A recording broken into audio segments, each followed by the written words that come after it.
Hello guys, Xiaomi के सबसे अच्छे ऑटोमेटिक एक्वेरियम को लगाए हुए 60 दिन हो गए, इसलिए अब हम इसे देखने जा रहे और ये भी कि इसमें कौन सी मछली जिंदा रहने में कामयाब रही।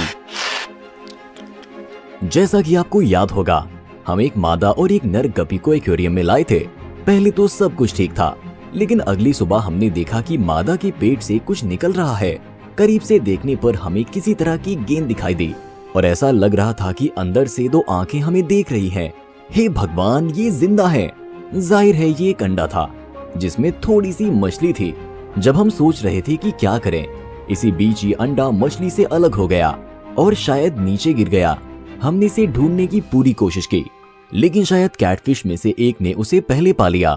बदकिस्मती से ये अकेली बुरी खबर नहीं है, क्योंकि अगले दिन हमें मादा मछली का पेट ऊपर उठा हुआ मिला।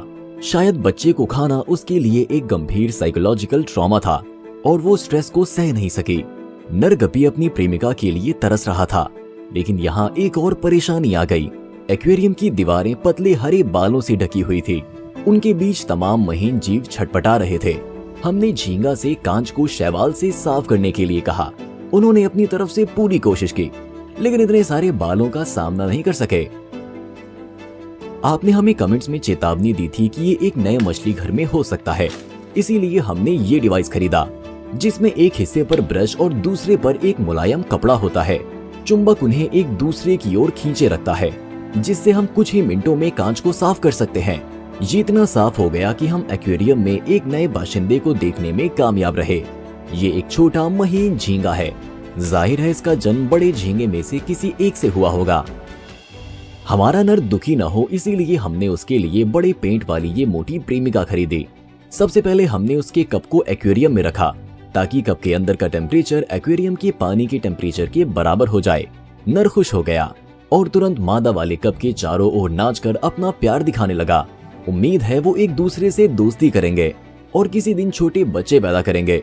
पालतू जानवरों की दुकान पर जाते वक्त हमने दो बड़े अमानो झींगा भी खरीदे। वो मछली घर को हरी ब्लॉक से साफ करेंगे और नीचे की गंदगी भी उठा लेंगे। सेल्समैन ने हमें एक छोटा पौधा दिया जो पानी की सतह पर तैरता है। वो सच में तेजी से बढ़ता है, जो अपनी जड़ों से पानी में ज्यादा हो गई खाद को खींच लेता है। बाद में हम एक्वेरियम से पौधे को आसानी से हटा देंगे, जिससे पानी कम बार बदलना पड़ेगा। कई दिनों के बाद हमने मादा का एक अजीब बर्ताव देखा। वो तैरकर एक्वेरियम के कोने पर पहुंच गई और झाड़ियों में छिप गई।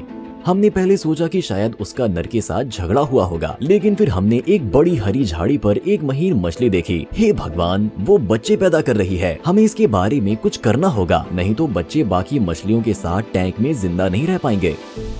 हमें बच्चों वाली मादा के लिए एक घेरा बनाना होगा। इसके अलावा माँ भी अपने बच्चों के लिए खतरा पैदा कर सकती है। एक कांच के कंटेनर और एक प्लास्टिक के बाउल का इस्तेमाल करके हमने बाउल के निचले हिस्से को मापा और काट दिया, ताकि ये कांच के कंटेनर के नीचे की चौड़ाई के मुताबिक हो जाए। फिर हमने प्लास्टिक में बहुत सारे छेद करने के लिए एक ड्रिल बिट और एक स्क्रू ड्राइवर का इस्तेमाल किया, जो नई पैदा हुई मछली के लिए काफी चौड़ा था, लेकिन मादा के लिए बहुत पतला था।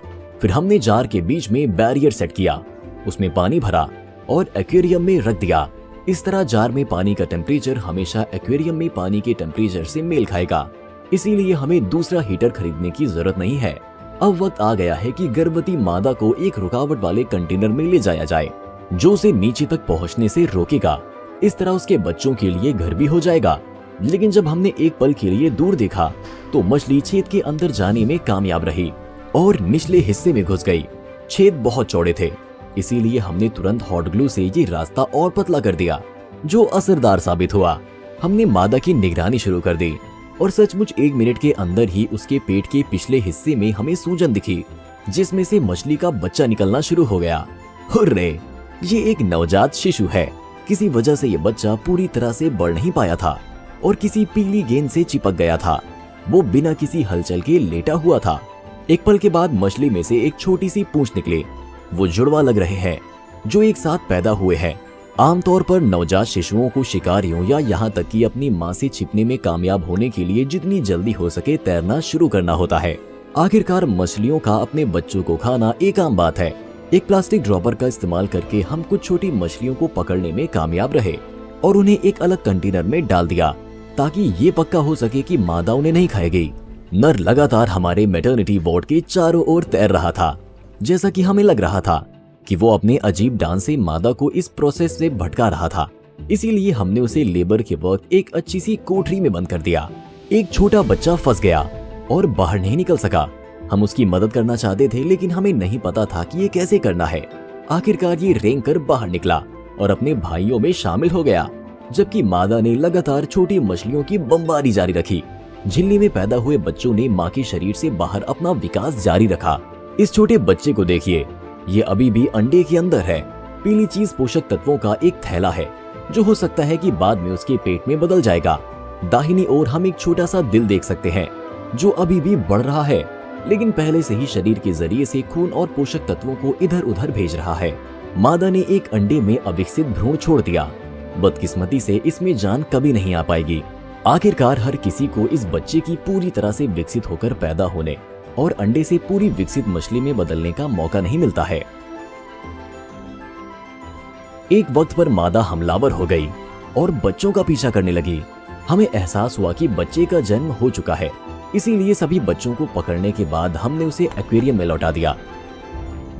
फिर हमने सभी छोटी मछलियों को मैटरनिटी जार में इकट्ठा किया ताकि वो ठीक हो सकें और उन्हें पूरी मछली के तौर पर बढ़ने का मौका मिल सके। हालांकि उनमें से कई पहले से ही खाने की तलाश में पानी की सतह के पास तैर रही थी। फिर भी नीचे कई अविकसित बच्चे थे। जॉनी उनमें से एक था। उसकी रीढ़ की हड्डी में कुछ परेशानी थी और ये तैर नहीं सकता था। हमने इसे एक नाम देने का फैसला किया क्योंकि ये अपनी जिंदगी के लिए लड़ रहा है और हार नहीं मानने वाला। बाकी लोग थोड़े किस्मत वाले थे और कुछ घंटों के बाद वो तैरने में कामयाब हो गए। उन्हें ठीक से बड़े होने का मौका मिला। पोषक तत्वों की थैलियां और सामने देखते हुए धड़कते दिल उनके पेट में समाते रहे, जिससे खुली जगह पर नाभि रह गई। 3 नवजात मछलियां इस सफर में जिंदा नहीं रह सके और एक पुरानी समुद्री सफर की रिवायत के मुताबिक हमने उनके शरीर को हमारे महासागर खुले पानी में छोड़ दिया। वो तल पर रहने वाले बाकी पानी के नीचे के बाशिंदों को फायदा पहुंचाएंगे।